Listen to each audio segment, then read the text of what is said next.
Okay, magandang araw po sa inyong lahat, mga minamahal kong mga kababayan. So, bago po ang lahat, siyempre binabati muna po natin ang ating Pangulong Ferdinand Marcos Jr., maging ating minamahal na First Lady Lisa Araneta Marcos, maging ating minamahal na Congressman Sandro Marcos. At siyempre, maging ang ating minamahal na Congressman Martin Romualdez. Okay, sa araw nito, mga minamahal kong mga kababayan, siyempre binabati natin ating mga kababayan sa abroad, maging sa ating mga kababayan Luzon, Visayas, Mindanao. Okay, hindi na po natin patatagalin. Sa araw nito ay pag-uusapan po natin. Ito pong naging pahayag po ni Senador Ping Lacson tungkol po sa 2.5 o 3.5 billion pesos na kung saan ay nakuha po nitong ni Senador Amy Marcos, no? So, alam nyo kasi, sa mga nangyayari po kasing mga usapin ngayon o nangyayaring katiwalian ngayon sa ating gobyerno, isa po sa tumutuligsa at isa sa akala mo malinis kung mag-imbestiga, ito pong si Senador Amy Marcos. Alam nyo, sa totoo lang, marami po kong natatanggap na istorya o mga sumbong, pero hindi ko naman po kinukumpirma na totoo. No, hindi ko kinukumpirma na totoo, pero hindi din po nating maiaalis na marahil ay may batayan din yung mga nagsasabi sa atin at may ebidensya. Kaya lamang alam niyo naman na sa panahon ngayon, kahit ikaw ay mayroong sapat na ebidensya, kung nauunahan ka naman ng takot, kung ikaw ay nangangamba para sa iyong seguridad, minsan hindi na po nailalabas ang katotohanan dahil nga po sa pinoprotektahan ng isang saksi yung kanyang buhay.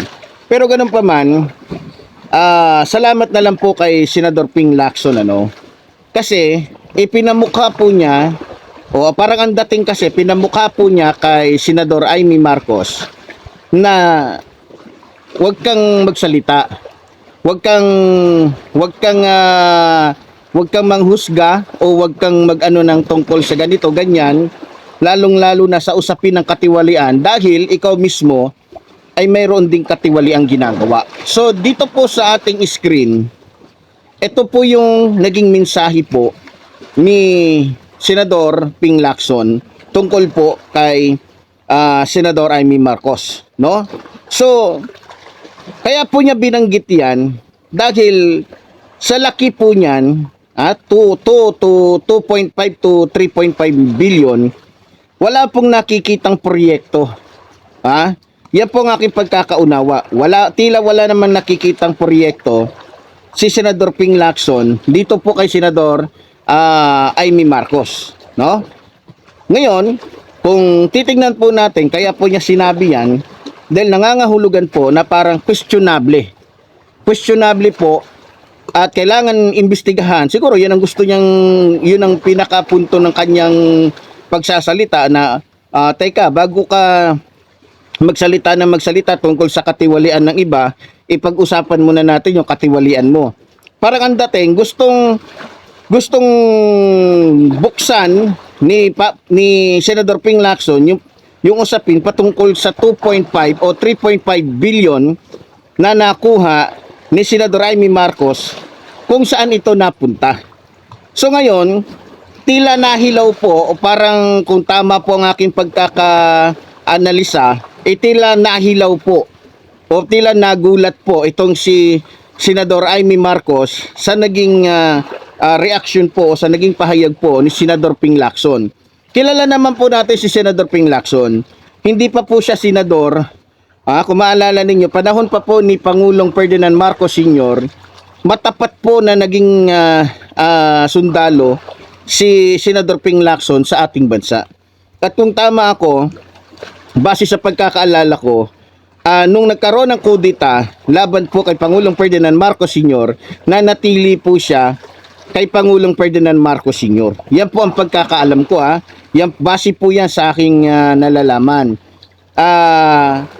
Ngayon, hindi naman siguro porket matapat siya sa administrasyong Marcos Sr. noon, pababayaan na lang niya yung mga ganitong ginagawa ni Senador Amy Marcos. So, makikita ninyo na si Senador Ping Lacson hindi bias. Hindi siya bias, no? Wala siyang pakialam kung ano yung matinding ugnayan niya o kung gaano man siya ka-diehard sa mga Marcos. Ang kanya pong pinapalitaw ngayon na walang sinisino, yung pag-iimbestiga ngayon ng Senado, walang pinipili, no? Walang pinipili. So, ngayon mga minamahal ko mga kababayan, kung ako po ang tatanungin ninyo, kung sisimulan o bubuksan po yung usapin patungkol po sa 2.5 o 3.5 billion pesos na nakuha po ni Senador ni Senador Amy Marcos, mas maganda para malaman kung malinis ba kung wala bang katiwalian ito pong si Senador Amy Marcos, 'di ba? Kasi baka mamaya, alam niyo naman yung estilo ngayon ng mga politiko. Kunyari galit sila sa korap, pero ang totoo, sila din ay involved sa korupsyon. Kagaya na lamang po ng halimbawa. Ito ay lang po, halimbawa lamang. Hindi ko sinasabi na kagaya ni Joel Villanueva, ni Jingo Estrada, at ng iba pang mga senador dyan. Pag nag-imbestiga po sila sa katiwalian, grabe. 'Di ba?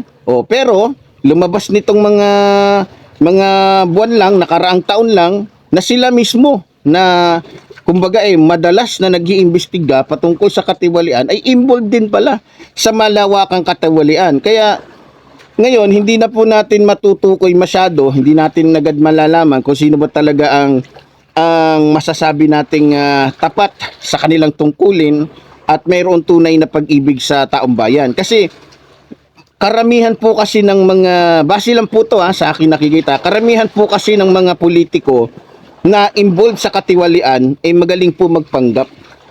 Magaling po magpanggap. Yan po ang sistema ngayon. Yan po ang ginagawa ng mga politikong involved sa katiwalian. Kunyari, gagalit-galitan sila, galit ako sa ganito, galit ako sa ganyan, 'di ba? O meron pang ang ibang politiko diyan. Bibigyan ko lang kayo ng example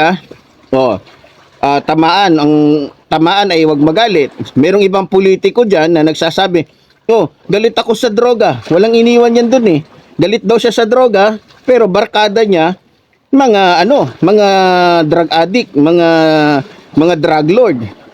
Meron bang galit sa droga, galit sa mga gumagamit ng droga, pero barkada niya puro mga drug lord na nagkakalat ng shabu sa buong sa iba't ibang panig ng ating basa. Yan lang po ay halimbawa lamang. 'Di ba? Wala po tayong tinutukoy kung sino 'yan, pero alam niyo na kung sino 'yon, 'di ba? Kasi siguro naman sa bawat araw na tayo naman po ay naglalahad dito ng mga katiwalian, no? Ng mga politikong nai-involve po sa mga hindi magagandang gawain, nababanggit naman po natin noon kung sino-sino po sila. Pero ganun pa man, mga minamahal ko mga kababayan, isa lang po ang masasabi ko, sana marami pang mga katulad po ni Senador Ping Lacson na naninindigan at hindi nagdadalawang isip na magsalita o mag-imbestiga sa kapwa niya senador, di ba? Ngayon, dahil naimbestigahan na po itong si Joel Villanueva, may kaso na sa ombudsman, pero hindi ko sinasabi na guilty sila kasi tulad doon sinasabi natin, hanggat hindi pa po sila napapaluan, hindi pa napupukpukan doon sa korte, may tuturing pa rin po silang inosente. Pero may pero siguro naman hindi naman sila siguro mai-involve sa ganun kung wala namang basihan, 'di ba? Kasi hindi naman siguro magi-endorso ang ICC kung wala silang basihan. So ibig sabihin dahil may basihan, kaya inendorso, nakasuhan sila. Pero hindi ko sinasabi sa sarili ko na nagnakaw nga sila, ganyan. At tayo bumabatay lamang sa naging endorsement po ng ICI, 'di ba? So ngayon mga minamahal ko mga kababayan, kung mapatunayan na yung 2.5 o 3.5 na sinasabi po ni Senador Ping Lacson ay napunta naman sa hindi rin maganda, hindi po malayo at posible din na isa din si Senador Amy Marcos na masampahan po sa ombudsman at harapin yung mga katanungan na kung saan posibleng humantong sa pagkakakulong kapag ka hindi niya ito nasagot. Kasi, siyempre, iisa-isahin yan eh. O, saan mo dinala yung ganitong ano mga proyekto? Problema dyan, kung gumamit na naman ng mga resibo, katulad nung ginamit ng ilang mga politiko dyan, na para lang masabi na mayroong pinatunguhan yung kanyang pera, gumamit ng iba't ibang pangalan. Lumabas na si Mary Grace Piatos, lumabas na si Piwi, lumabas na yung iba't ibang mayroon pang ginamit yung yung AFP, ginamit pa na sinasabing yung ibang pera na budget ginastos na AFP dahil dun sa youth activities. Tas napatunayan na hindi naman pala totoo. So, alam naman natin, lulusot at lulusot po yung mga politikong involved. At magagaling po yan sila. Magagaling yan sila gumawa ng manipulasyon. Magaling po yan magpalusot. So, alam naman natin na dito sa ating bansa, base lang po sa akin na iintindihan, kapag ka may pera ka, maraming paraan. Pwede mong bayaran si ganito, pwede mong bayaran si ganyan. So, alam naman natin, di ba? So, hindi naman siguro bago na sa inyo yung mga ganung mga nangyayari po dito sa ating bansa. Pero ganun pa man, tulad ng sinasabi ko, salamat kay Senador Ping Lacson. Kasi, hindi siya nagdadalawang isip na imbestigahan kahit pa itong si Senador Amy Marcos ay kapatid ng ating Pangulo. Pero sabi ko nga salamat kasi siya ngayon ang naging Blue Ribbon Committee Chairman, di ba? Alam nyo, matinik po yan si Ping Lacson pagdating sa pag-iimbestiga. Di ba? Matinik yan kasi trabaho niya dati yan eh. Naalala ko nga noon doon sa Cebu nung na-assign niya noon yung mayor ng Bantayan Island, kung maalala ninyo. Dahil sa kanyang husay sa pag-iimbestiga, nalaman niya agad kung sino yung nanloob ng bangko o kaninong mga tao yun, di ba? Pumunta mismo si Senador Ping Lacson noon doon sa Bantayan Island para kunin lang yung mayor ng Bantayan Island dahil nai-involve sa hindi magandang o pasimuno sa hindi magandang gawain. So kaya hindi na tayo magtataka na maraming mangyayari o maraming lalabas na katotohanan o maraming mga tao ang mabibilang sa pag-iimbestiga po ni Senador Ping Lacson. Kaya yung trabaho niya, yung katayuan niya, yung posisyon niya ngayon bilang chairman ng Blue Ribbon Committee ay bagay na bagay po sa kanya yan. Base po sa akin nakikita, bagay na bagay sa kanya at angkop na angkop sa kanyang karanasan, di ba? So, ngayon si Amy Marcos na, baka mamaya sa susunod ilang araw lang may iba na namang senador na masasangkot sa katiwalian. So hindi naman natin masasabi kung ang susunod ay si ganito, si ganyan. So marahil siguro hintayin natin kung ano yung mga susunod na magiging sasabihin ni Senador Ping Lacson. Kasi nabanggit niya na yung tungkol sa 2.5 o 3.5 na na pera na nakuha po nito ni Senador Amy Marcos, no? So ganun pa man, salamat po sa husay ni Senador Ping Lacson at natitiyak ko na sa kanyang ginagawang kahusayan makakatulong po siya sa administrasyong Marcos, no? At sa pamamagitan niya dito makikita na walang sinisino, walang pinipili ang administrasyong ito, no? Kung mapatunayan na siya ay may kasalanan doon sa kung mapatunayan na naglustay din siya katulad ng ginawa po ng ibang politiko diyan na naglustay ng pera, maaring makasuhan din siya, di ba? So para sa akin, isang malaking bagay ito para po sa mga mahihirap na umaasa ng magandang paglilingkod mula po sa mga lingkod bayan, no? So salamat po sa buhay po ni Senador Ping Lacson.